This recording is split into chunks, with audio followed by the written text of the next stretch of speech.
Sola en el desierto, una joven huérfana encuentra a su supuesto enemigo, un guerrero apache, hundiéndose lentamente hacia la muerte. La elección que hizo en ese instante no solo cambió sus vidas para siempre, sino que demostró que la verdadera compasión no conoce fronteras. En las tierras áridas del territorio de Arizona, en 1878, donde la vida se pagaba con sudor y sangre, una existencia pendía de un hilo hundiéndose lentamente en la tierra. La vida de un guerrero apache, un forastero y enemigo para los habitantes de Dust Devil Creek. ¿Y quién lo encontró? No fue un forajido endurecido, ni un explorador del ejército, sino una muchachita delgada, huérfana, sin más pertenencias que su coraje. La decisión que tomó en ese instante, ayudar o escapar, haría mucho más que salvar a un hombre. 5 días después, esa elección traería a toda una nación hasta la entrada de su pueblo, no por guerra, sino por una razón que ni ella misma habría podido imaginar. Esta es la historia de esa elección y de todo lo que vino después. Antes de que sigamos, cuéntanos desde dónde nos estás sintonizando. Y si esta historia te llega al corazón, asegúrate de estar suscrito, porque mañana tengo guardado algo muy especial para ti. El sol caía como un martillo inclemente sobre el territorio de Arizona, castigando la tierra resquebrajada y desdibujando la vida del paisaje con su fulgor implacable. Para Elara Vance, de 16 años, el calor era solo otra capa del silencio opresivo que envolvía su existencia. Era huérfana, una sombra que rondaba por los márgenes de Dust Devil Creek, un pueblo que moría lentamente de sed. La veta de cobre que había dado nombre al pueblo se agotó años atrás, dejando solo fachadas falsas y hombres con los sueños hechos polvo en la boca. Su tutor, si es que así se le podía llamar, era el hermano de su madre, Silas Croft. El señor Croft regentaba la tienda del pueblo, un sitio lleno de galletas rancias, conservas carísimas y su propio resentimiento fermentado. La había acogido después de la epidemia de fiebre amarilla del 72, que se llevó a sus padres, y jamás dejó que olvidara el peso que representaba para él. Cada comida era una deuda, cada mirada un reproche. Su único consuelo era el desierto, no el pueblo con sus ojos desconfiados y susurros venenosos, sino la vasta y peligrosa belleza de los alrededores. Ahí no era la carga de Croft, allá afuera era simplemente Elara, una observadora callada, aprendiz del paisaje. Sabía qué plantas guardaban agua, cómo leer las huellas de una liebre, y en qué lugar revoloteaban los buitres cuando la muerte rondaba cerca. Ese conocimiento íntimo del entorno la condujo hacia Rattlesnake Wash, una sofocante tarde de martes. El arroyo, en realidad, era un espejismo. La mayor parte del año no era más que una franja de arena reseca, pero unas lluvias extrañas para la temporada habían convertido ciertos tramos en una trampa fangosa, un lodazal disfrazado de tierra firme. Ella seguía a un monstruo de Gila, intrigada por su caminar torpe y brilloso, cuando un ruido le heló la sangre. No era el lamento de un coyote ni el chillido de un halcón, era un gruñido bajo, gutural, de esfuerzo, seguido por el chasquido húmedo del barro tragando algo. A través de una maraña de arbustos resecos, el corazón de Elara dio un brinco que casi la ahoga. A escasos 20 metros, un hombre luchaba por liberarse, hundido hasta la cintura en el lodo espeso del lecho del arroyo. Era apache. Todo instinto afilado por años de miedo sembrado por el pueblo, le gritó que huyera. Los apaches o ND, como ellos mismos se llamaban, eran fuente constante de temor en Dust Devil Creek. El sheriff, Marcus Thorne, un hombre con una ambición tan grande como su crueldad, se encargaba de que ese miedo nunca muriera. Hablaba de saqueos de ganado, del peligro salvaje que acechaba más allá de las líneas del tratado. Los del pueblo, necesitados de un culpable para sus desgracias, se lo creyeron todo. Para ellos, un apache era una amenaza, así de simple. Pero Elara veía algo distinto. No veía a un salvaje, veía a un hombre. Su rostro era una máscara de cansancio extremo. Sus ojos oscuros estaban abiertos de par en par, llenos de un miedo primitivo. Ella lo reconocía. Era el miedo a quedarse solo, a no poder hacer nada. Un miedo que ella conocía muy bien. Él era fuerte. Sus brazos y hombros desnudos mostraban músculos marcados, y una banda de cuero con cuentas de hueso resaltaba sobre su piel húmeda por el sudor. Pero el lodo era más fuerte. Cada intento por liberarse lo hundía más. Tenía una cuerda, un lazo trenzado con crin de caballo, pero la raíz de mezquite más cercana quedaba fuera de su alcance. Se agitaba, gruñía y se hundía otro poco. El barro lo tragaba con avidez. Ella lo observó por un minuto entero, su mente en guerra. La voz del señor Croft retumbaba en su cabeza, escupiendo advertencias sobre los pieles rojas. La cara fría y altanera del sheriff Thorne apareció en su mente. «Déjalo morir», murmuró una parte de ella. «No es asunto tuyo. Es más seguro». Pero entonces la cabeza del hombre se inclinó hacia adelante. Su respiración se volvió entrecortada. Estaba rindiéndose. Había decidido dejarse morir, y el Ara, que había luchado cada día solo para seguir existiendo, no podía quedarse viendo. Inspiró hondo y salió de su escondite. La cabeza del hombre se alzó de golpe. Sus ojos se encendieron con desconfianza y rechazo. Vio a una muchacha flaca, vestida con un vestido de calicó deslavado. Su cabello oscuro amarrado con un trozo de cuerda. No bajó la guardia. «No te muevas», dijo ella con la voz áspera, por no haber hablado en mucho tiempo. Fue una tontería decirlo. Claro que no podía moverse. Se corrigió. «Deja de luchar. Solo te vas a hundir más». Él la miraba sin decir una palabra. Su silencio era una barrera. Ella alcanzó a ver la empuñadura de un cuchillo asomando en sus pantalones de piel. No confiaba en ella y tenía razones de sobra. El Ara recorrió con la mirada su entorno. Su mente trabajaba con esa claridad práctica que solo se aprende viviendo en el monte. La raíz de mezquite era la clave. Su cuerda no alcanzaba, pero había otras opciones. Sus ojos se fijaron en una rama seca de un árbol de palo verde, blanqueada por el sol. Era gruesa y firme. «Voy a ayudarte», lo dijo más para convencerse a sí misma que a él. Señaló la rama, luego a él y después a la raíz. Simuló cómo ataría su soga, una cuerda de cáñamo que siempre llevaba consigo, a la rama y cómo se la acercaría. Él la observó sin que se pudiera leer nada en su expresión. Mover la rama fue una batalla. Era pesada y difícil de manejar, pero logró arrastrarla hasta el borde del pantano. Ató bien su cuerda de cáñamo a un extremo. Ahora venía la parte más peligrosa. Tenía que acercarse lo suficiente para alcanzársela sin quedar atrapada. Ella también se recostó boca abajo, repartiendo su peso, y empujó con paciencia la rama hacia el lodo movedizo. No alcanzaba. Sus ojos se encontraron con los de él, y por primera vez no vio desconfianza, sino una desesperación compartida. Él señaló con la barbilla su propia reata, luego la punta de la rama. Quería que ella formara una cadena. Era arriesgado. Él podría usar la cuerda para jalarla. Ese pensamiento le provocó un escalofrío, pero al ver su rostro, el agotamiento marcado en sus ojos, tomó una decisión. Iba a confiar en él. Con esfuerzo, él desenrolló su reata y lanzó el lazo hacia ella. Cayó corto. Lo intentó otra vez y otra vez. El sudor le chorreaba por el rostro. Los músculos le temblaban por el esfuerzo. En el cuarto intento, el lazo alcanzó justo la punta de la rama. Con cuidado, el Ara lo deslizó hasta asegurarlo bien. Ya había un vínculo entre ellos. Ella retrocedió arrastrándose hasta terreno firme, el corazón desbocado. Aseguró su extremo de la cuerda al punto más grueso de la raíz del mezquite, dejándola tensa. Ahora gritó: «Tira despacio, usa la rama como palanca». Él entendió.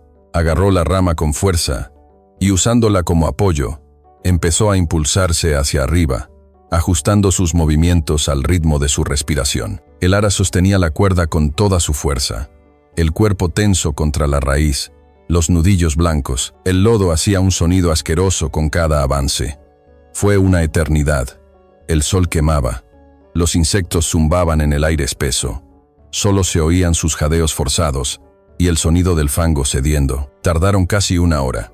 Al final, con un último esfuerzo desesperado, logró sacar las caderas del barro. Ahora se arrastraba agotado, moviéndose como un animal herido entre las aguas poco profundas, hasta que se desplomó en la orilla dura y reseca, cubierta de lodo gris, temblando sin control. El Ara no se acercó. Permaneció junto a la raíz, su cuerpo también sacudido por la adrenalina y el alivio. Durante un buen rato, él se quedó ahí tendido, con el pecho subiendo y bajando con dificultad. Cuando por fin logró incorporarse, sentándose con esfuerzo, la miró. Ya no había rastro de hostilidad. En su lugar, un cansancio profundo, demoledor y algo más, algo parecido a la admiración. Habló con una voz áspera y ronca. Las palabras salieron en su lengua natal, el idioma de su pueblo, y ella no las entendió. Pero el tono, ese sí era inconfundible. Era un tono de gratitud absoluta, casi imposible de creer. Luego cambió al inglés mal pronunciado y con fuerte acento. «Tú salvarme». Elara asintió apenas, sintiéndose de repente tímida, sobrepasada por todo. «Estabas atrapado». Él miró hacia el sol que ya se ocultaba, y luego volvió la vista hacia ella. Ambos sabían que habría muerto por el frío de la noche, por la sed o por algún animal del desierto. La realidad era clara, le debía la vida. Se levantó con esfuerzo, tambaleándose. Tenía el cuerpo cubierto de barro seco que ya empezaba a agrietarse sobre su piel. Necesitaba agua, necesitaba dormir, y estaba a kilómetros de los suyos, en tierras que le eran completamente hostiles. «Taza», dijo tocándose el pecho. «Elara», respondió ella en voz baja. Él asintió, guardando el nombre como algo importante. Luego miró a su alrededor, hacia el paisaje inmenso que se oscurecía. Estaba desprotegido, Elara lo vio, y el mismo impulso que la había llevado a ayudarlo, volvió a encenderse en su pecho. No podía dejarlo ahí. A veces el sheriff y sus hombres patrullaban hasta estas zonas alejadas. Si lo encontraban solo y débil, lo matarían o lo llevarían de regreso al pueblo como escarmiento. Elara pensó en una pequeña cueva oculta que había descubierto un año atrás. Una grieta en la roca a medio kilómetro de ahí tapada por un matorral de sauces desérticos. Era seca, era segura. «Ven», dijo ella, tomando una decisión que cambiaría su vida para siempre. «Conozco un lugar. Puedes descansar. Estás a salvo». Taza miró a esa extraña chica de piel clara que había salido de la nada y lo había sacado de su tumba. No encontró engaño en sus ojos oscuros. Solo vio una fuerza que reflejaba la dureza del desierto que ella llamaba hogar. Con una inclinación de cabeza lenta y seria, aceptó. Estaba confiando su vida a ella por segunda vez en un solo día. Mientras el atardecer teñía el horizonte de tonos morados y naranjas, la muchacha huérfana y el guerrero apache se desvanecieron entre las sombras de los cañones, dejando atrás el lodo codicioso de Rattlesnake Wash. La cueva era, tal como Elara la recordaba, una exhalación fresca y oscura frente al calor que aún flotaba en el aire. Era pequeña, no más grande que la despensa del señor Atura en la tienda de Croft, pero el suelo era de piedra lisa y estaba completamente oculta del mundo exterior. Ella ayudó a Taza a entrar. Su cuerpo todavía temblaba por el agotamiento y el frío que le dejó el barro ya seco. Mientras lo observaba descansar, con la respiración agitada pero constante, la imagen de otra habitación oscura y silenciosa inundó la mente de Elara. No era una cueva, sino el pequeño dormitorio de su casa, años atrás. Recordó el olor agrio de la enfermedad, la mano febril de su madre aferrada a la suya, cada vez más débil. Recordó el silencio aterrador que cayó sobre la casa cuando la fiebre finalmente se los llevó a los dos, dejándola a ella sola en un mundo que de repente se había vuelto mudo y frío. Había sobrevivido, pero el eco de esa impotencia nunca la abandonó. Ahora, mirando a este extraño en el suelo, no veía a un apache ni a un enemigo. Veía una vida temblando al borde del abismo, y una ira fría y testaruda se apoderó de ella. No otra vez. No mientras ella pudiera hacer algo para evitarlo. Durante el primer día apenas cruzaron palabra. El idioma los separaba, pero la necesidad de sobrevivir los unía. Elara sabía que lo primero que él necesitaba era agua. Lo dejó resguardado en la cueva y se fue hacia un manantial secreto que conocía, usando una cantimplora que había tomado prestada de la tienda meses atrás. Al regresar, encontró a Taza intentando raspar el barro endurecido de su piel con una piedra plana. Sus movimientos eran lentos y le dolían.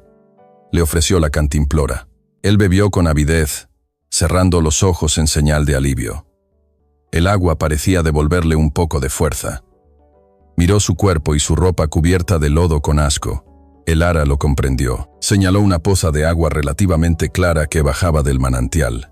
Él asintió y con una dignidad silenciosa salió cojeando hacia el agua para lavarse. Mientras él estaba fuera, Elara salió a buscar alimento. Sus años, recorriendo sola el desierto, la habían convertido en una especie de enciclopedia viviente de todo lo que ese terreno árido podía ofrecer. Recolectó un puñado de frijoles de mezquite dulces, desenterró raíces almidonadas de una planta de yuca y encontró un grupo de cebollines silvestres. No era un banquete, pero bastaría para seguir. Cuando Tasa volvió, más limpio pero aún demacrado, ella ya tenía una fogata encendida en la parte más profunda de la cueva. Era un fuego sin humo, hecho con madera seca que no revelaría su presencia. Asó la raíz de yuca entre las brasas. Comieron sin decir palabra, acompañados solo por el crujido del fuego y el murmullo del viento fuera de la cueva. Al amanecer del segundo día, Elara se despertó y encontró a Tasa sentado en la entrada de la cueva, mirando hacia el este. No se movía. Simplemente observaba cómo los primeros rayos de sol teñían de rosa y naranja las cimas de las montañas. En voz baja, casi inaudible, comenzó a cantar. No era una canción con melodía, sino un canto rítmico, una serie de palabras guturales que parecían tan antiguas como las propias rocas. Cuando terminó, se giró hacia ella y, viendo su curiosidad, señaló al sol, luego a su propio pecho.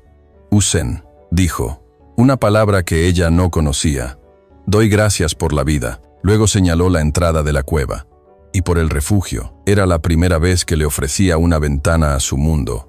Un mundo donde la supervivencia no era solo física, sino también espiritual. Tasa la observaba con una intensidad que resultaba inquietante. Trataba de descifrarla. ¿Por qué lo había ayudado? ¿Qué hacía una chica como ella tan lejos del pueblo de los blancos y tan a gusto en un entorno tan implacable? Mientras tanto, en Dust Devil Creek, otro tipo de fuego comenzaba a prenderse. El sheriff, Marcus Thorne, estaba de pie en el porche del salón, una figura alta e imponente, con una estrella plateada prendida en su chaleco negro y polvoriento. Sus ojos del color del cielo invernal recorrían los rostros de los pobladores, todos llenos de ansiedad. «Lleva 2 días sin aparecer», declaró un hombre gordo llamado Peterson, dueño de la herrería. Jedediah Smith no es de los que se pierden así nomás. Se había ido a buscar oro cerca de Rattlesnake Wash y no volvió. Jedediah Smith era un borracho conocido y un necio, pero al menos siempre estaba ahí, borracho y necio. Thorne dejó que la tensión creciera. Su expresión se mantuvo grave. «He visto huellas», dijo su voz rompiendo el silencio del aire inmóvil. «Un caballo sin herraduras con rumbo al este, hacia la reserva». Un murmullo se esparció entre la multitud. Era justo la chispa que Thorne había estado esperando. Durante meses se había carteado en secreto con un tal señor Albright, de la compañía minera y de tierras de Arizona. Albright le había ofrecido una suma generosa suficiente para hacerlo rey en ese pueblo moribundo, si lograba desalojar las tierras del tratado cercanas. Los geólogos de la empresa estaban convencidos de que bajo los campos de pastoreo de los apaches había un importante yacimiento de cobre, mucho más valioso que el agotado del barranco Dust Devil, pero necesitaban una excusa, algo que justificara romper el tratado y tomar el control. Un buscador asesinado les venía como anillo al dedo. Jedediah Smith tenía por costumbre desaparecer en borracheras prolongadas. Thorne simplemente le pagó para que se ausentara por más tiempo, escondido en un pueblo a más de 150 kilómetros. «Se están poniendo descarados», siguió Thorne, su voz endureciéndose. «Están cruzando la línea del tratado, probando nuestros límites, y ahora hay un hombre desaparecido. ¿Vamos a dejar que nos vayan eliminando uno por uno?», bramó. La multitud, presa del miedo y la desesperación, rugió su negativa. Más tarde esa noche, en la soledad de su polvorienta oficina, el sheriff Thorne descorchó una botella de whisky barato, desdobló la carta de Albright, releyendo las promesas de una suma que lo convertiría en el rey de aquel pueblo moribundo. Una sonrisa torcida se dibujó en su rostro. No era solo por el dinero. Recordó una humillante derrota años atrás, cuando una pequeña banda de apaches había burlado a su patrulla, haciéndolo parecer un idiota. Esto era más que tierras y cobre. Esto era venganza. Usaría el miedo de estos necios del pueblo como un arma. Los convertiría en el martillo que aplastaría a la gente que se había atrevido a desafiarlo, y se haría rico en el proceso. Silas Croft se mantenía al margen del grupo, con el rostro fruncido y amargo. No había visto a Elara desde la mañana anterior. La muchacha era una molestia constante, siempre perdiéndose por ahí. Cuando regresara, iba a tener que darle una buena reprimenda. Mientras tanto, escuchaba al sheriff, asintiendo con la cabeza. Los apaches eran el chivo expiatorio perfecto para todo lo que le había salido mal en la vida. De vuelta en la cueva, ya era el segundo día, y la fuerza de Taza empezaba a regresar. El color volvía a su rostro y sus movimientos eran más firmes. Empezó a hablar, señalando objetos y diciéndole sus nombres en lengua. Tu para agua, Chil para planta, Tse para piedra.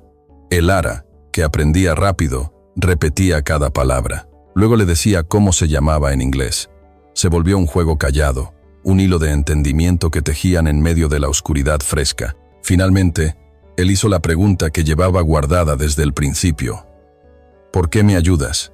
Elara miró el pequeño fuego. ¿Cómo explicarle lo asfixiante de su soledad? El sentirse siempre fuera de lugar en su propio pueblo. La conexión más profunda que sentía con la crudeza sincera del desierto, comparada con las caras sonrientes y falsas de la gente. «Ibas a morir», respondió sin más. «Nadie merece morir solo». La respuesta pareció bastarle. Asintió despacio. Más tarde, ese mismo día, le mostró su cuchillo. Era una pieza hermosa. El mango tenía incrustaciones de hueso y turquesa, formando un diseño de líneas entrelazadas. Por medio de palabras entrecortadas y gestos, le explicó que representaba el lazo entre Nigozdan, la Madre Tierra, y Yadilhil, el Padre Cielo. Trató de hacerle entender que no era un guerrero en el sentido que ella imaginaba. Estaba formándose como Dijin, un hombre medicina, un portador de ceremonias sagradas. Iba solo en una caminata espiritual buscando una planta específica, una hierba rara que crece en la sierra, y se usa en rituales de sanación. Estaba siguiendo el vuelo de un águila cuando, sin querer, cayó al arroyo. Aquella revelación cambió por completo la manera en que Elara lo veía. No era simplemente un hombre, era un guía espiritual, un guardián de las tradiciones de su pueblo. Su vida tenía un valor que iba mucho más allá de lo personal. Esa noche, la fiebre se apoderó de él. Una tos profunda y persistente sacudía su cuerpo, resultado del agua contaminada que tragó en las arenas movedizas. Su respiración se volvió débil, entrecortada.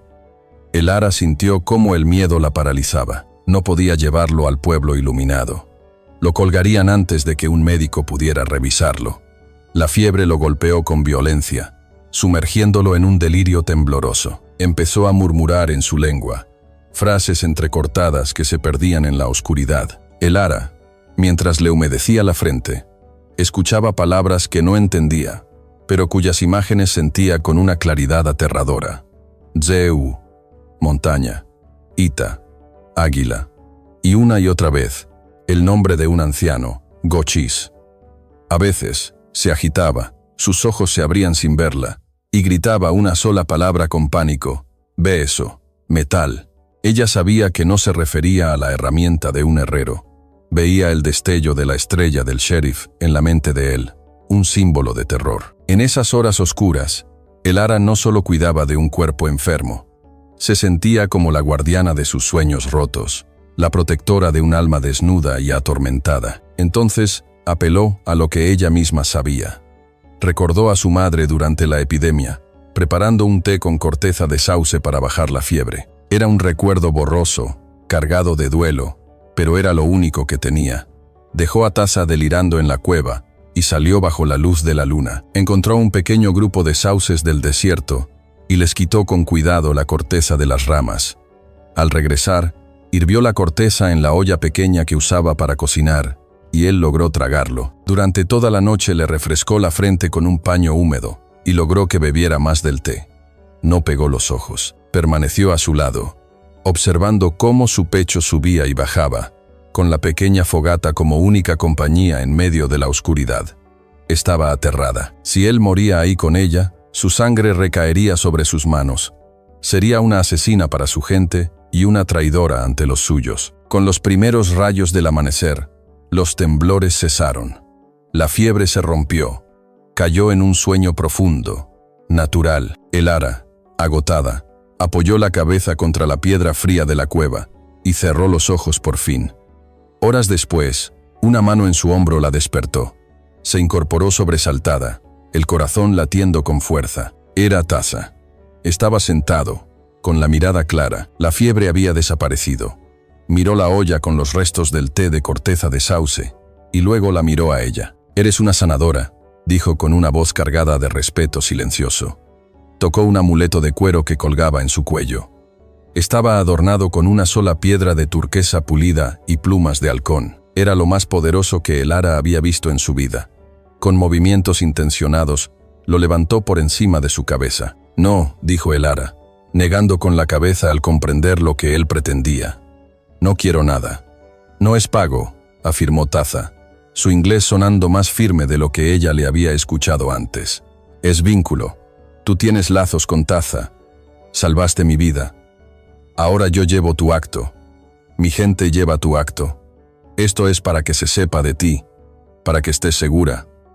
Él puso el amuleto en sus manos. Estaba cálido, con un peso ligero, una pieza real de su mundo. Ella observó la piedra, luego miró su rostro sincero. Negarse sería una ofensa mayor que aceptarlo. Con lentitud se lo colocó alrededor del cuello.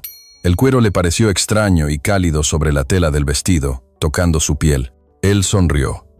Una sonrisa cálida y verdadera que suavizó su expresión. «Taza», dijo señalándose a sí mismo. «Elara Vance», respondió ella. En ese instante, algo profundo cambió entre ellos. Ya no eran solo una muchacha blanca y un hombre apache. Ahora eran Elara y Taza, dos personas unidas por un acto de compasión que salvó una vida en medio de una tierra marcada por el odio. Pero fuera de su refugio, la tormenta que el sheriff Thorne había desatado estaba tomando fuerza y estaba a punto de caerles encima. La mañana del cuarto día, Taza supo que él tenía que marcharse. Su fuerza había regresado. La fiebre era apenas un recuerdo, y la deuda con su pueblo pesaba en su mente. La ceremonia que preparaban no podía realizarse sin él. «Debo irme», le dijo a Elara, con la mirada fija en la franja de cielo claro que se veía desde la entrada de la cueva. «Mi gente se preocupará. Pensarán lo peor». El corazón de Elara se encogió.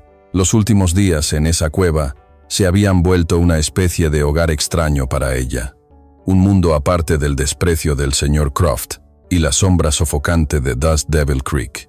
Ahí, con Taza, no era una carga, era alguien valorada, una igual. La idea de volver a su antigua vida le dolía de forma casi física. «Es peligroso», dijo sin necesidad de explicarlo más. «El sheriff está provocando problemas. Anda diciendo que un buscador fue secuestrado por...». El rostro de Taza se endureció.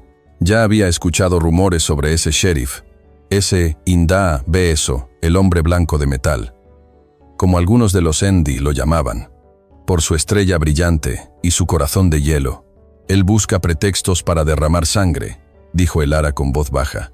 «Ese hombre desaparecido es una mentira. Van a buscarte a ti o a los tuyos». «Entonces debo convertirme en sombra», respondió él. Se levantó y recogió lo poco que tenía. Su cuchillo, una cantimplora vacía, el lazo ahora limpio. Se giró hacia ella y su expresión se suavizó. «No olvidaré esto, Elara Vance. Mi familia no lo olvidará. Mi clan no lo olvidará». Ella quería creerle, pero sentía que su mundo estaba a 1.000.000 de kilómetros. «Te guiaré hasta las 3 chimeneas», ofreció. «La formación rocosa. Desde ahí puedes seguir el cauce seco hasta el borde de tus tierras. Está escondido, lejos del sendero principal». Él asintió, agradecido. Salieron de la cueva, borrando cualquier rastro de su presencia, y partieron bajo el sol alto de la mañana. Caminaron en silencio por un rato, dos figuras diminutas en un paisaje vasto y ajeno, pero no era el mismo silencio de antes. Era el silencio de una despedida. Cuando llegaron a los imponentes pilares de arenisca, conocidos como las 3 chimeneas, se detuvieron. Las tierras de la nación apache eran una línea azul difusa en el horizonte. «Aquí», dijo Elara con voz apenas audible. Quédate en el cauce. Ahí estarás a salvo. Elara se giró para mirarlo de frente. Él colocó una mano suave sobre su hombro. Tienes un corazón fuerte, más fuerte que estas piedras. No dejes que el miedo de tu gente lo haga pequeño. Luego bajó la mirada hacia su vestido sencillo de calicó. Esconde el amuleto. No dejes que lo vean. Es para ti, no para sus ojos. Elara asintió, metiendo el amuleto de cuero bajo el cuello de su vestido. Se sentía como esconder una parte de sí misma. «Cuídate, Elara», susurró él. «Tú también», respondió ella. Y con una última mirada que tardó en desvanecerse, se dio la vuelta y se fundió con el paisaje. Sus movimientos eran ágiles, seguros, dejando a Elara sola con el viento y el silencio. El camino de regreso a Dust Devil Creek fue el más solitario de su vida. Con cada paso, el peso asfixiante de su realidad volvía a asentarse sobre sus hombros. Cuando la calle principal, polvosa y miserable, apareció ante sus ojos, el estómago se le hizo nudo. No había dado ni 2 pasos pasando la herrería cuando la mano de su tío se cerró sobre su brazo como una trampa de acero. «¿Dónde te habías metido, niña?», gruñó Silas Croft, con un aliento que olía a café rancio y rabia. «Andas por ahí como si nada durante 4 días, mientras yo me reviento los sesos de preocupación». No estaba preocupado. Estaba molesto porque le rompieron la rutina. Solo estaba explorando, balbuceó ella. «Gracias por haber visto hasta aquí. Si estás ocupado o tienes que salir ahora, dale like a este video para que puedas encontrarlo fácilmente más tarde». Ahora sí, volvamos a la historia. Explorando. Hay un salvaje suelto, un hombre desaparecido, y tú de paseo como si nada. La jaló rumbo a la tienda general. El sheriff ha estado haciendo preguntas. La gente murmura. Ven a la huérfana que no habla con nadie, que se pierde en el desierto como si fuera un animal. Me haces quedar mal. La arrastró por la puerta de la tienda hacia el cuartito sofocante y mal iluminado del fondo. Sus ojos pequeños y duros se clavaron en su rostro, buscando cualquier chispa de rebeldía. Eres una maldición. Eso es lo que eres. Igual que tu padre, con la cabeza en las nubes, sin entender nada práctico. Eso no es cierto, soltó Elara con el ánimo encendido. Su rostro se ensombreció con su tono. ¿Te atreves a contestarme? Sus ojos bajaron a su cuello, donde se notaba apenas el bulto del amuleto bajo la tela. Antes de que pudiera moverse, metió el dedo en su cuello y tiró. El amuleto de cuero con su turquesa cayó al descubierto, rústico y llamativo sobre su piel clara. Croft lo observó boquiabierto. Reconocía ese trabajo. Era obra de un apache y tenía un significado profundo. Sus ojos se clavaron en su cara con una sospecha monstruosa que le deformó la expresión. «¿De dónde sacaste esto?», susurró con veneno en la voz. «Lo encontré», mintió ella con el corazón golpeándole el pecho. «Mentirosa», escupió él. «Estuviste con él, ¿verdad? Con el salvaje». La acusación flotó en el aire, espesa y venenosa. Para él solo había una razón para que un apache le regalara algo así a una chica blanca. Una razón que le helaba la sangre de vergüenza y furia. Antes de que pudiera negarlo, el sheriff Thorne irrumpió en la trastienda. Sus botas resonaban fuerte en el piso de madera. Había visto a Croft arrastrar a Elara adentro y tenía buen olfato para los líos. ¿Problemas familiares? Silas Croft señaló con un dedo tembloroso a Elara. «Mira», chilló, alzando el amuleto para que el sheriff lo viera. «Ha estado con uno de ellos durante 4 días. Así es como paga su estancia, metiéndose con salvajes». Los ojos fríos de Thorne se fijaron en el amuleto, luego en el rostro aterrorizado de Elara. Una sonrisa lenta y malvada se dibujó en sus labios. Esto superaba cualquier plan que hubiera imaginado. No era solo una excusa, era una llamada a la acción. «Así que la huerfanita tiene un amiguito secreto», murmuró rodeándola como un animal al acecho. Le arrancó el amuleto de las manos a Croft. «Esto es obra de ellos. Fue un regalo del hombre que mató a Jedediah Smith». «Él no mató a nadie», gritó Elara. Su miedo quedó opacado por una oleada de rabia protectora. «Se llama Taza, y estaba atrapado. Yo le salvé la vida». Thorne soltó una risa seca y desagradable. ¿Tú lo salvaste? Qué conveniente. Yo creo que lo ayudaste. Yo creo que tú le diste la salida. Eres una traidora, niña. Traidora a los tuyos. Se giró hacia Croft. Ella sabe dónde están. Puede llevarnos directo a ellos. Anne. La sangre de Elara se congeló. No, no lo haré. Oh, yo creo que sí, respondió Thorne con calma calculada. Pero entonces una idea más eficaz cruzó su mente. Llevarla consigo sería un lío, pero dejarla atrás después de encender a todo el pueblo con la historia de su traición. Eso sería mucho más poderoso. Enciérrala, ordenó Thorne. Métela en el sótano. Que no salga hasta que regresemos. Tenemos que armar una partida. El sótano, balbuceó Croft, palideciendo de golpe. Hazlo, gruñó Thorne, con un tono que no admitía réplica. O empiezo a revisar tus libros de cuentas. Fue suficiente. El color se esfumó por completo del rostro de Croft. Agarró a Elara del brazo con fuerza, esta vez con desesperación. La arrastró entre pataleos y súplicas hasta la pesada puerta de madera que daba al sótano tras la tienda. «Tío, por favor, no hagas esto», sollozó ella. «Los estás mandando a la muerte. No han hecho nada malo». Él evitó su mirada. La empujó hacia ese espacio húmedo y oscuro, y con un portazo la dejó en la penumbra. Cuando el sonido del cerrojo retumbó, Silas Croft se apoyó contra la puerta, con la respiración agitada. Por un instante, el rostro aterrorizado de Elara se superpuso al de su hermana, la madre de la niña, en su lecho de muerte. El mismo ruego silencioso en sus ojos. Sus dedos rozaron un pequeño pájaro de madera tallada que estaba sobre un estante, un regalo que su hermana le había hecho de niña. El remordimiento, agudo y helado, lo atravesó por una fracción de segundo, pero luego, el miedo a Thorne y a sus propios fracasos lo inundó todo, extinguiendo la pequeña chispa de decencia. Enderezó la espalda, el rostro volviendo a ser una máscara de amargura. Había hecho su elección. Afuera escuchó las botas del sheriff alejarse del local, seguidas por su voz retumbando en la calle. Toquen la campana. Reunión del pueblo. A las armas. Hombres. Salimos al amanecer. Ya encontramos a la traidora, y ella nos mostró el camino. Elara escuchó entonces la campana del pueblo comenzar a sonar, lenta y lúgubre, como un anuncio de muerte. Allá abajo, en el sótano húmedo y helado, Elara golpeaba con fuerza los puños contra la puerta de madera que no cedía. Sus gritos eran tragados por la tierra. Había salvado la vida de un solo hombre y con ello había condenado a todo un pueblo a enfrentar la furia de Dust Devil Creek. La partida de hombres ya venía en camino.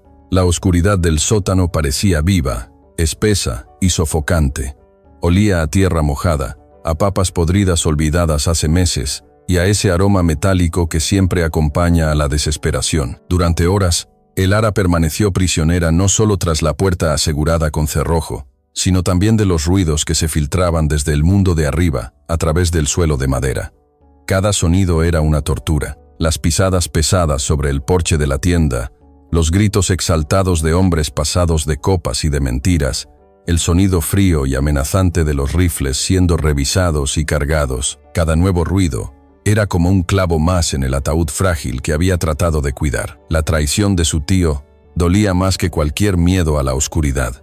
No solo la había encerrado, había elegido conscientemente apoyar la versión envenenada del sheriff por encima de la verdad de su propia sangre. La miró, vio la verdad en sus ojos, y aún así la despreció solo por conservar una apariencia miserable en un pueblo que ya se moría. Ese abandono final de su única familia dejó un hueco helado en su pecho, justo donde antes vivía el miedo. Ese vacío se llenó rápido con otra cosa, algo igual de frío pero más firme, una decisión que no se rompería. No sería la chispa que provocara una matanza. No permitiría que la gente de Taza pagara por su compasión. Llorar no era una opción. Con esfuerzo se incorporó del suelo terroso. Estiró las manos tanteando los límites de su encierro. Sus dedos recorrieron muros de piedra húmeda cubiertos de una capa resbalosa, hasta que toparon con la textura rugosa de madera. Era una caja vieja y olvidada, medio podrida y a punto de caerse sola. Metió los dedos bajo una tabla floja y tiró con una fuerza nacida de la pura desesperación. La madera crujió como si se quejara. Un clavo oxidado le rasgó la palma y le sacó sangre, pero apenas lo notó. Las astillas se le clavaron en los dedos. Por fin, con un chasquido seco, la tabla se soltó. No era gran cosa. Apenas un pedazo de madera débil contra una puerta maciza de roble. Pero era algo. Era una posibilidad. Era esperanza. Caminó a tientas hasta la puerta. El corazón le retumbaba con fuerza en el pecho. Se quedó quieta, escuchando. Los ruidos del pueblo se habían calmado, convertidos en un murmullo bajo, como si todos aguardaran algo. Esperaban el amanecer. No le quedaba mucho tiempo. Encajó el extremo puntiagudo de la tabla en la rendija de la bisagra superior y empujó con todo el peso de su cuerpo. El hierro viejo crujió, un chillido metálico doloroso que retumbó como un lamento en medio del silencio. Ella se quedó inmóvil, atenta. Nada. Se apoyó con el hombro, empujando, girando. El sudor le corría por la frente, mezclado con la mugre. Cada músculo le ardía. Un tornillo oxidado por décadas de humedad se soltó de la madera con un leve tic. Una chispa de esperanza afilada y quemante le atravesó el pecho. Siguió con tenacidad, las manos destrozadas y sangrantes, el aliento roto, áspero, entrecortado. Todo se reducía a eso. El mundo desapareció salvo por ese esfuerzo cruel. La tabla, la bisagra, la puerta obstinada.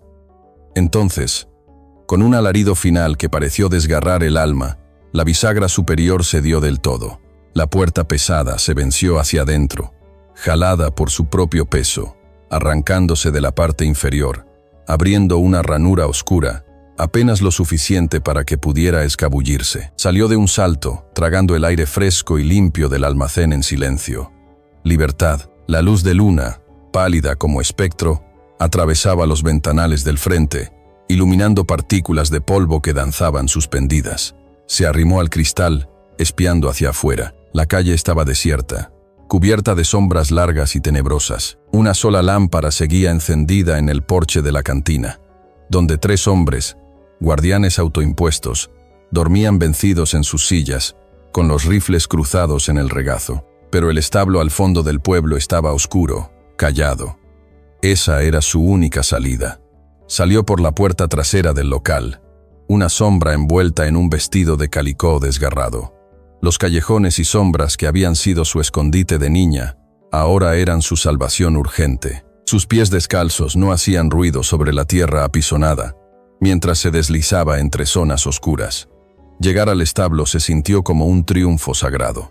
La puerta grande no tenía candado, solo un pasador de madera. El olor conocido del heno y los caballos la envolvió como un consuelo raro en medio del miedo.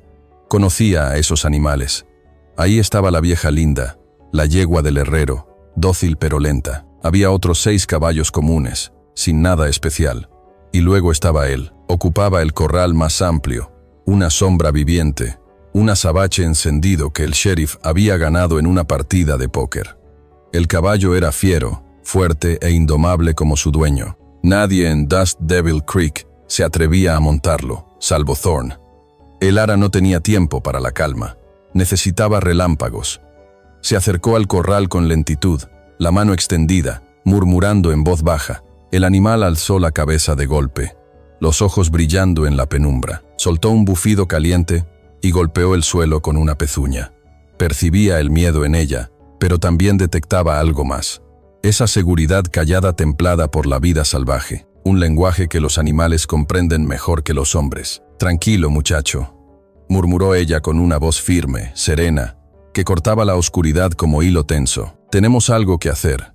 Tenemos que escapar», dijo mientras localizaba la montura pesada y la brida del sheriff. Sus manos temblaban, pero actuaban con una rapidez torpe y decidida. El caballo se apartó con desconfianza, resistiéndose, pero ella no cedió. Su contacto era firme. Lo sacó al claro donde la luna bañaba el patio con una luz apagada, y el silencio se estiraba como cuerda tensada. Con un gruñido contenido se impulsó y montó. Por un instante, pensó que el alazán la lanzaría, pero no soltó las riendas. Su cuerpo menudo se mantenía en la silla por pura determinación. No lo guió hacia el sendero principal.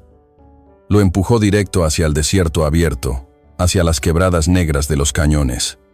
La carrera había comenzado. Al primer destello del amanecer, el sheriff Marcus Thorne ya estaba ante su grupo, una sombra de autoridad impuesta. 30 hombres lo miraban, rostros marcados por una mezcla de decisión forzada y ansiedad. Silas Croft estaba entre ellos, pálido, sudando, con un rifle pesado que sostenía como si temiera que lo atacara. «Hoy cabalgamos por justicia para nuestro amigo Jedediah Smith», bramó Thorne, su voz cargada de una falsa nobleza justiciera. «Cabalgamos para demostrarle a los apaches que no pueden cruzar nuestras tierras, dañar a nuestra gente y luego esconderse detrás de un tratado firmado en papel». La muchacha, la traidora, confirmó que están ocultos en los cañones cerca de las 3 chimeneas. «Los haremos salir como a ratas», rugió, y el grupo respondió con un alarido desordenado. Espolearon sus caballos con violencia. Eran una ola de venganza, una criatura ciega en su propósito, levantando una nube de polvo que ahogaba la mañana mientras se lanzaban hacia las tierras de los Endi. Preparar y contar esta historia nos tomó mucho tiempo. Así que, si te está gustando, suscríbete a nuestro canal. Significa mucho para nosotros. Ahora, seguimos con la historia. El Ara, por su parte, libraba su propia batalla desesperada. Llevaba al alazán al límite, más allá de lo que creía posible. El sendero era una pesadilla, un filo angosto resquebrajado con un abismo a un costado que se perdía en sombras violetas. El alazán, sorprendentemente ágil, golpeaba el pedregal con fuerza, las herraduras soltando chispas contra la roca. Cada paso era una apuesta peligrosa. Piedras sueltas caían desde sus cascos, y el estruendo tardaba demasiado en apagarse, como si no tuviera fin al rodar al vacío. El viento era una fuerza brutal, tratando de arrancarla del asiento. El sol despiadado vigilaba desde lo alto, quemando sin piedad. Su garganta era otro desierto, rugosa, seca, sin alivio. Su cuerpo era un mapa de dolores, pero no aflojó el paso. En su mente solo persistían 2 imágenes: el rostro sereno y confiado de Taza y la mueca cruel, victoriosa del sheriff Thorne. Esas visiones la empujaban hacia adelante. Se aferraba con fuerza a la crin, los nudillos blancos como la cal, y seguía cabalgando. Finalmente logró salir de los cañones justo cuando el sol alcanzaba su punto más alto, estallando sobre una meseta que dominaba la vasta llanura. El alazán chorreaba sudor. Los costados se le agitaban con violencia. Allí abajo los vio. La partida de caza. Desde la altura parecían un ciempiés oscuro, arrastrándose sobre el suelo ocre del desierto, todavía a varios kilómetros de la línea del tratado. Una frontera marcada por pilares de piedra blanqueados con cal. Una ola de alivio tan intensa que casi le dobló las rodillas la recorrió entera. Pero de inmediato ese consuelo dio paso a una sensación espantosa de impotencia. Ella era una sola, montada en un caballo robado. ¿Qué podría lograr realmente? Lo que el Ara no sabía era que, horas antes, Taza había llegado a su campamento como un fantasma surgido del desierto. No hubo gritos ni pánico. Se dirigió directamente a la tienda del Nantan. El anciano líder de su clan, con voz baja y urgente, relató todo. El lodo, la chica de cabello oscuro, la fiebre, el amuleto y la mentira del sheriff. El Nantan escuchó en silencio, sus ojos arrugados viendo más allá de las palabras de Taza. Cuando Taza terminó, el anciano simplemente asintió una vez. No hacían falta más órdenes. La noticia corrió por el campamento no como un rumor, sino como una corriente eléctrica. En silencio, los guerreros tomaron sus ponis y sus armas más por costumbre que por intención. No se preparaban para una guerra, sino para mostrar su fuerza, para afirmar que no serían cazados. Su respuesta fue unánime, silenciosa y letal. Fue entonces cuando lo vio, al otro lado de la línea del tratado, en la cresta alta y larga que dominaba toda la llanura, algo se movía. Al principio fue solo un reflejo distorsionado por la reverberación del calor, un espejismo más. Luego esa vibración se transformó en figuras nítidas. Un jinete en un pony, luego otro, después 10, 20, 50, 100. En cuestión de minutos, toda la cresta estuvo ocupada. Eran los apaches, sentados sobre sus ponis, en un silencio tan profundo y denso que hacía temblar más que cualquier grito de guerra. La escena era irreal. Una línea invisible separaba dos mundos. De un lado, la columna de hombres armados de Dust Devil Creek, caballos resoplando, fusiles cargados, el polvo aún bailando en sus botas. Del otro, la muralla silenciosa de jinetes apaches, con sus rostros impasibles, sus ponis pequeños pero resistentes, y los ojos como cuchillas. No hacían ningún gesto, no empuñaban armas, pero su mera presencia bastaba para sembrar una inquietud profunda. Eran una respuesta viva, una afirmación silenciosa de que no serían cazados sin consecuencias. El sheriff Marcus Thorne tiró de las riendas hasta detenerse a menos de 100 metros de la línea blanca. Su caballo se agitó, molesto por el olor de la tensión. El sheriff alzó una mano, indicando a los suyos que se detuvieran. Apretó los labios, escaneando con la mirada a los apaches alineados. No esperaba eso.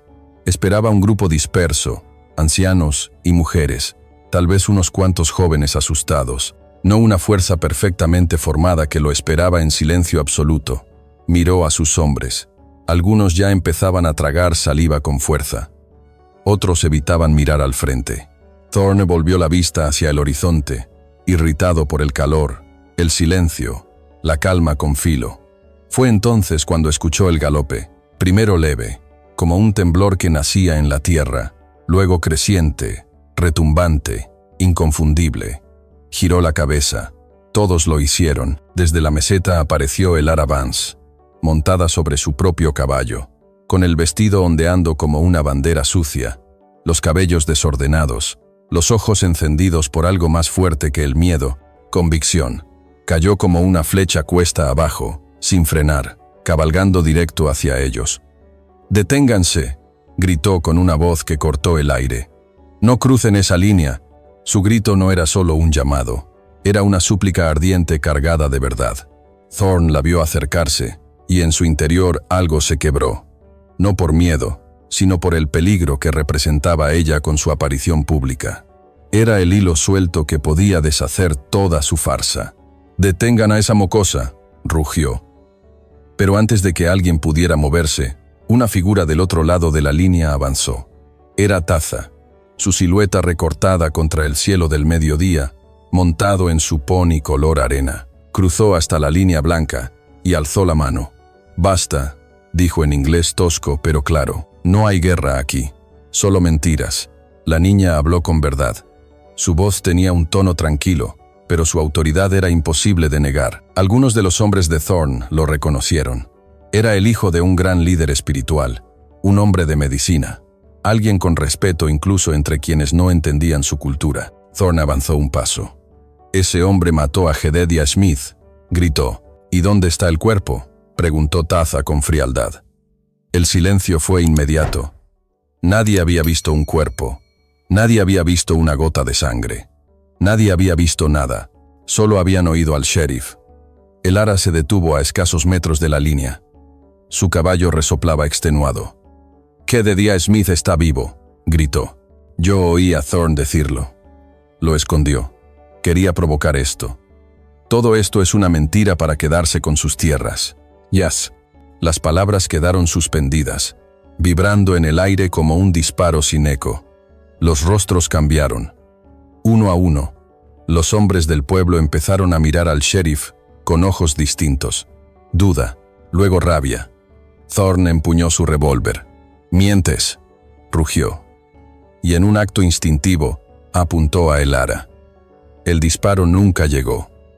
Taza se movió con velocidad sobrenatural. Desde su montura, lanzó su cuchillo ceremonial con una precisión absoluta. La hoja silbó en el aire y se clavó en el antebrazo de Thorne, haciendo que soltara el arma con un grito de dolor.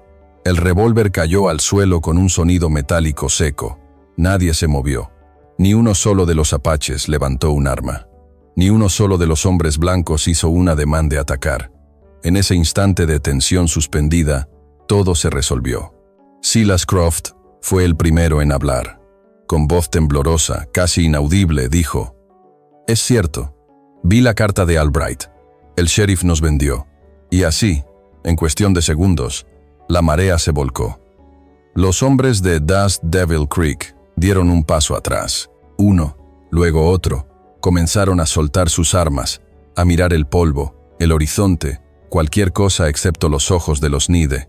Thorn fue desarmado y atado por los suyos. Ya no era un sheriff, solo un mentiroso con la estrella oxidada. El ara bajó del caballo y caminó hasta la línea. Se quedó frente a Taza. Él bajó también. Durante un instante no dijeron nada, solo se miraron. Las manos temblorosas por todo lo que había estado a punto de pasar. Él extendió la mano y ella la tomó. No hubo beso. No hubo promesa. Solo un apretón firme, con la fuerza de dos personas que se habían salvado mutuamente. A su alrededor, la tensión se deshizo como humo. El aire se llenó con el suspiro inmenso de lo que no ocurrió, de lo que casi fue una masacre. Ese día no hubo victoria, pero sí hubo una verdad revelada. Y eso, para ese rincón del desierto, ya era milagro suficiente. El ara volvió al pueblo. No por gusto, sino porque alguien tenía que contar la historia como fue. Pero nunca volvió a ser solo la huérfana. Nunca más una sombra. Tenía un nombre que resonaba entre los cañones. Y entre los apaches, también tenía uno nuevo. Ike Ebichía de Esna, la chica que salvó la línea, y al otro lado del horizonte, cada vez que el viento del desierto soplaba desde las rocas, llevaba su nombre como una oración sin lengua, como un eco que no muere. La historia de El Ara y Taza nos recuerda cómo un solo acto de humanidad, nacido en el silencio del desierto, tiene el poder de desarmar el odio de generaciones. Nos enseña una lección que los años nos confirman. Las fronteras más reales no están en la tierra, sino en el corazón. Tómese un momento para pensar en ello. Al final, la única huella que verdaderamente importa es la que dejamos en el alma de otros. Porque, al igual que una sola gota de agua puede devolver la vida al páramo, un gesto de compasión puede mostrarnos el camino a casa. Creemos que historias como esta son un tesoro que merece ser compartido. Por eso, a continuación, tienes dos historias más que destacan directamente en tu pantalla. Si esta te encantó, sabemos que no querrás perderte estas. Solo haz clic y échales un vistazo. Y si desea que sigamos compartiendo este calor humano, no olvides darle like y suscribirte. Activar la campanita asegura que siempre seamos los primeros en traerle estos relatos que alimentan el alma. Gracias por ser parte de esta comunidad.